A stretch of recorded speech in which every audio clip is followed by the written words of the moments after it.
الحمد لله رب العالمين والصلاة والسلام على نبينا محمد صلى الله عليه وسلم وعلى آله وأصحابه أجمعين ومن تبعهم بإحسان إلى يوم الدين وأشهد أن لا إله إلا الله وحده لا شريك له وأشهد أن محمدًا عبده ورسوله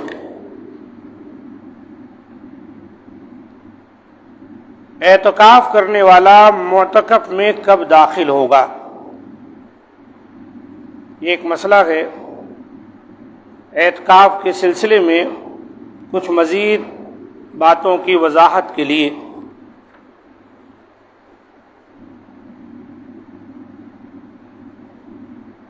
اس سلسلے میں اہل علم نے جو باتیں بیان کی ہیں کچھ اس طرح ہیں کہ 20 رمضان المبارک کی شام کو اعتکاف کرنے والا مسجد میں پہنچ جائے، یعنی 20 کا جو روزہ ہے دن ہے اس کا کچھ حصہ اس کو مسجد میں مل جائے۔ اسی لیے بعض اہل علم نے عصر کی نماز میں کم از کم وہ مسجد میں پہنچ جائے اس کا ذکر کیا ہے، اور نہیں تو غروب آفتاب سے پہلے پہنچ جائے، اور اگلے روز صبح فجر کے بعد اعتکاف کی جگہ میں داخل ہو جائے۔ اپنی جگہ مختص کر لیا ہے، عبادت میں مصروف ہے، مسجد کے جس حصے میں نماز پڑھے، قرآن پڑھے، دعا کرے۔ اب فجر کی نماز پڑھ لیا 21ویں کی، اب جہاں اس کی جگہ ہے اس میں داخل ہو جائے اور وہاں نماز پڑھے۔ وَلَا يَخْرُجُ الْمُعْتَكِفُ إِلَّا لِحَاجَةٍ، اعتکاف بیٹھنے والا کسی سخت حاجت کے وقت ہی باہر نکل سکتا ہے۔ عام طور پر اس کو اجازت نہیں ہے کہ وہ گھومتا رہے، بہت سخت ضرورت ہے۔ حضرت عائشہ رضی اللہ عنہا نبی کریم صلی اللہ علیہ وسلم کے متعلق بیان کرتی ہیں، کان لا يدخل البیت الا لحاجہ اذا کان معتکفا۔ آپ صلی اللہ علیہ وسلم جب اعتکاف میں بیٹھے ہوتے تو کسی سخت حاجت کے بغیر گھر میں داخل نہ ہوتے۔ بخاری مسلم، ابو داؤد، ابن ماجہ کی حدیث ہے۔ اسی طرح جب دوران اعتکاف رسول اللہ صلی اللہ علیہ وسلم کی زیارت کے لیے حضرت صفیہ رضی اللہ عنہا تشریف لائیں تو آپ صلی اللہ علیہ وسلم انہیں گھر چھوڑنے گئے۔ بخاری و مسلم کی یہ بھی حدیث ہے، ابو داؤد ابن ماجہ میں آئی ہے۔ اس سے پتہ چلا ہے خاتون تنہا ہے، اس کو پہنچانے کے لیے گھر تک چلے جا سکتے ہیں۔ گھر سے بچے ٹفن وغیرہ لے کر آ گئے، چھوٹے بچے ہیں، رات کا وقت ہے، پہنچا دے سکتے، اور کوئی خطرہ ہے جائز ہے۔ اسی طرح اگر کوئی بندوبست نہ ہو سکے تو انسان اپنی استعمال کی ضروری اشیاء بھی گھر سے لا سکتا ہے، کھانا ہے، پانی ہے، ٹھنڈی وغیرہ کا موسم ہے، کمبل کی ضرورت پڑ گئی تو جا سکتا ہے۔ حضرت عائشہ رضی اللہ عنہا سے مروی ہے کہ اعتکاف کرنے والے پر یہ سنت ہے کہ لا يخرج لحاجۃ الا لما لا بد له منه، کہ سوائے کسی ضروری حاجت کے مسجد سے نہ نکلے۔ اعتکاف کی کم از کم مدت، اعتکاف کی کم از کم کوئی مدت متعین نہیں، لیکن ایک بات ضرور ہے کہ رمضان میں اللہ کے رسول صلی اللہ علیہ وسلم آخری عشرے میں اعتکاف بیٹھتے تھے۔ بہرحال کوئی اگر رمضان میں اعتکاف بیٹھتا ہے تو اس کے لیے ضروری ہے کہ آخری عشرہ مکمل بیٹھے، لیکن اس میں بھی کوئی شک نہیں کہ اگر کوئی شخص 1-2 دن کا اعتکاف بھی بیٹھنا چاہے تو بیٹھ سکتا ہے،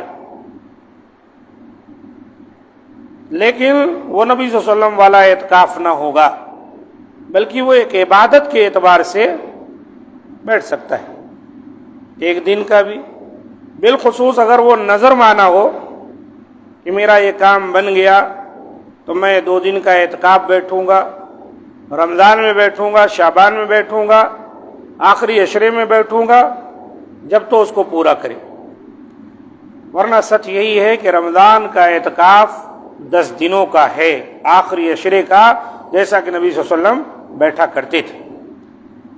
اب رمضان کے مہینے میں آخری عشرے میں 1-2 دن کا اعتکاف کرنا اور گھر چلے جانا، اہل علم اس سے منع تو نہیں کرتے، لیکن سنت طریقہ بہرحال اس سے مفقود ہو جاتا ہے۔ اعتکاف کی جگہ میں چارپائی اور بستر بھی رکھا جا سکتا ہے، جیسی ضرورت ہو۔ اب مسجد صاف ستھری ہے، قالین بچھا ہے، ایک بستر لگا لیے، لیٹ گئے، کوئی بات نہیں۔ کچی مسجد ہے، نیچے نہیں لیٹا جا سکتا ہے، کوئی پلنگ بھی آپ ڈال لے سکتے، جیسا کہ سنن ابن ماجہ کی ایک روایت میں نبی صلی اللہ علیہ وسلم کا یہی عمل موجود ہے۔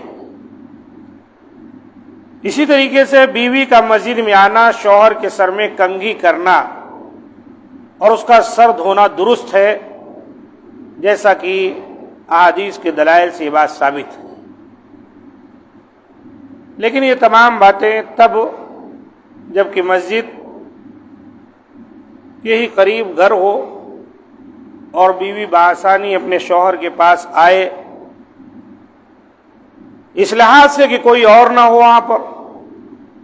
اب اعتکاف بیٹھنے والے 4-5 بیٹھے ہوئے ہیں، اب اس حدیث پر عمل کرنے کے لیے اپنی اپنی بیویوں کو مسجد میں بلائیں اور سر میں کنگھی کروائیں، تو اس کا مفہوم یہ نہیں نکلتا ہے۔ حضرت صفیہ رضی اللہ تعالی عنہا نبی صلی اللہ علیہ وسلم کی زیارت کے لیے مسجد میں تشریف لائیں۔ نبی صلی اللہ علیہ وسلم اعتکاف میں ہوتے ہوئے حضرت عائشہ رضی اللہ تعالی عنہا آپ صلی اللہ علیہ وسلم کے بالوں میں کنگھی کیا کرتی تھیں۔ حضرت عائشہ رضی اللہ عنہا ایام ماہواری میں نبی صلی اللہ علیہ وسلم کا سر دھویا کرتی تھیں جبکہ آپ صلی اللہ علیہ وسلم اعتکاف میں ہوتے۔ یہ تمام باتیں صحیح حدیث سے ثابت ہیں، اس لیے کہ مسجد نبوی جو تھی اس کے دیوار کے پیچھے ہی حجرہ تھا ازواج مطہرات کا۔ اللہ کے رسول ایک کونے میں اعتکاف بیٹھے رہتے تھے اور وہ اپنے حجرے میں رہتے ہوئے اللہ کے رسول اس طرح سر کر دیتے تھے اور وہ ان کے سر میں کنگھی کر دیا کرتی تھی۔ اعتکاف کرنے والا بغیر شہوت کے بیوی کو چھو سکتا ہے، اسے پتہ چلا شہوت کے ساتھ بیوی کو چھونا اس سے تو منع کیا گیا ہے۔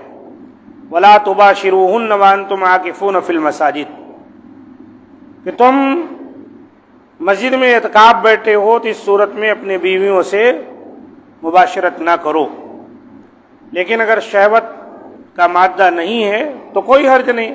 حضرت عائشہ صدیقہ رضی اللہ تعالی عنہ کنگھی کرتی تھی تو اللہ کے رسول صلی اللہ علیہ وسلم، یقینی بات ہے وہ آپ کو چھو لیتی تھی اور آپ گویا کہ ان کو چھوتے تھے۔ خواتین بھی اعتکاف بیٹھ سکتی ہیں، لیکن یاد رہے کہ عورتوں کے لیے گھروں میں اعتکاف بیٹھنے کا شریعت میں کوئی ثبوت نہیں۔ اگر کسی مسجد میں واقعتاً ایسا انتظام مکمل ان کے لیے ہے تو بیٹھ سکتی ہیں۔ کیا استحاضہ کی بیماری میں مبتلا خواتین اعتکاف بیٹھ سکتی ہیں؟ ایسی عورت کے لیے اعتکاف بیٹھنا درست ہے، جیسا کہ حضرت عائشہ رضی اللہ عنہا سے مروی ہے کہ رسول اللہ صلی اللہ علیہ وسلم کے ساتھ آپ صلی اللہ علیہ وسلم کی بیویوں میں سے ایک خاتون حضرت ام سلمہ رضی اللہ عنہا نے، جو کہ مستحاضہ تھیں، اعتکاف کیا۔ وہ سرخی اور زردی یعنی استحاضہ کا خون دیکھتی تھیں۔ اکثر ہم کوئی برتن ان کے نیچے رکھ دیتے اور وہ نماز پڑھتی رہتی۔ بخاری شریف کی حدیث۔ استحاضہ اور حیض یہ دونوں چیزیں الگ الگ ہیں، استحاضہ اور حیض دونوں الگ ہیں۔ حیض کی حالت میں تو یقینی بات ہے کہ عورت مسجد میں نہ آئے اور اس طرح اعتکاف نہیں بیٹھ سکتی، نماز بھی نہیں پڑھے گی، روزہ بھی نہیں رکھے گی۔ استحاضہ ایک بیماری ہے جو خواتین کو لاحق ہوتی ہے۔ ان کا جو پیریڈ ہوتا ہے مخصوص وہ گزر جاتا ہے، اس کے باوجود بھی خون ان کو آتا رہتا ہے۔ یہ ایک شیطان کی شرارت کی وجہ سے ایسا ہوتا ہے، اللہ کے رسول صلی اللہ علیہ وسلم نے فرمایا، ایک بیماری۔ تو یہ استحاضہ کی جو بیماری ہے خواتین کے لیے، اس میں وہ نماز بھی پڑھیں گی، روزہ بھی رکھیں گی، اور ایسی حالت میں ان کا شوہر بھی ان کے ساتھ اگر ہم بستر ہونا چاہے تو ہو سکتا ہے۔ یہ اعتکاف کے سلسلے میں نہیں کہا جا رہا ہے، عام حکم ہے۔ وہ ناپاک نہیں تصور ہوں گی، بس ان کو چاہیے کسی ذریعے سے اپنا خون روکیں، وضو کریں اور نماز پڑھیں، ضرورت ہو تو غسل کر لیں اور ایک وقت میں 2 نمازیں ادا کر لیں، ظہر و عصر، مغرب و عشاء، اور پھر فجر کی نماز علیحدہ۔ تو اللہ کے رسول صلی اللہ علیہ وسلم کے زمانے میں اس طرح ہوا ہے کہ نبی صلی اللہ علیہ وسلم کے خود اہلیہ ام سلمہ رضی اللہ تعالی عنہ، ان کو خون آتا تھا استحاضہ کا، اور وہ اعتکاف بیٹھ جاتی تھی۔ خون کہیں زیادہ نہ پھیل جائے، کبھی کبھی برتن جو ہے ان کے نیچے رکھ دیا جاتا، تو یہاں تک بھی اس طرح بھی ہوا ہے۔ تو دوران اعتکاف بہت سارے ممنوع افعال بھی ہیں۔ اگر اعتکاف کرنے والا کسی کبیرہ گناہ کا ارتکاب کرے گا تو اس کا اعتکاف باطل ہو جائے گا، کیونکہ کبیرہ گناہ عبادت کی ضد ہے، جیسا کہ حدیث حدث طہارت اور نماز کی ضد ہے۔ جماع ہم بستری کرنا، جیسا کہ تذکرہ کیا گیا، یہ بھی غلط ہے۔ بغیر ضرورت مسجد سے نکلنا، جیسے کہ اس کا تذکرہ کیا گیا۔ اس طرح مریض کی عیادت اور جنازے میں شرکت، اس سے بھی منع کیا گیا ہے۔ اور عورت کا ایام ماہواری میں اعتکاف، کوئی عورت اگر اعتکاف بیٹھی ہے اور ایام ماہواری شروع ہو جائے تو اعتکاف ٹوٹ گیا، باہر چلی جائے گی۔ اور اسی طرح خواتین شوہر کی اجازت کے بغیر اعتکاف کر سکتی ہیں، تو آپ نے اس سے منع کیا ہے۔ عورت اپنے شوہر کی اجازت کے بغیر اعتکاف نہ کرے، اور نہ ہی کوئی مملوک، غلام، لوڈی وغیرہ اپنے مالک کی اجازت کے بغیر اعتکاف کرے۔ یہ تمام وہ باتیں ہیں جس سے اللہ کے رسول صلی اللہ علیہ وسلم نے منع فرمایا ہے۔ یہ دوسری احادیث سے مفہوماً بیان کی جا رہی ہیں، گرچہ کہ اعتکاف کے سلسلے میں نہیں، کیونکہ نفلی عبادت کرنے سے اللہ کے رسول صلی اللہ علیہ وسلم نے خاتون کو منع کیا۔ وہ خاتون جس کا شوہر گھر میں ہے، وہ نفلی روزے نہیں رکھ سکتی جب تک کہ اپنے شوہر سے اجازت نہ لے لے۔ اس میں دراصل اشارہ ہے کہ ہو سکتا ہے شوہر کو کسی وقت اپنے بیوی کی حاجت ہو جائے اور وہ کہے میں روزے سے ہوں، تو یہ چیزیں کسی بگاڑ کا سبب بن جائیں، کوئی مشکل پیدا کر دے میاں بیوی کے درمیان۔ اتنا زیادہ شریعت نے خیال کیا ہے، اس لیے عورتوں کو اعتکاف بیٹھنے کے لیے بضد نہیں ہونا چاہیے۔ آج کے اس دور میں، بالخصوص پرفتن دور میں، بہت سارے مسائل ہیں جس سے ہم اور ہماری خواتین، ہماری بچیاں، ہماری بہنیں دوچار ہیں۔ اللہ تعالی ہم تمام کو ہر فتنے سے محفوظ رکھے۔ تو یہ کچھ مسائل تھے جو اعتکاف کے سلسلے میں تھے، اور بہت سارے لوگ اس سلسلے میں جاننا چاہتے تھے، تو میں نے آپ کے سامنے بیان کر دیا۔ اللہ تعالیٰ سے دعا ہے کہ مولا کریم ہر باتوں کو سمجھ کر اس پر عمل کی توفیق دے، اور ہر سلسلے میں صحیح ہماری رہنمائی فرمائے، اور ہر قسم کے گناہوں سے محفوظ رکھے، اور رمضان المبارک کے اس مبارک مہینے میں اللہ تعالیٰ جو کچھ ہم عبادتیں کر رہے ہیں اسے قبول فرمائے۔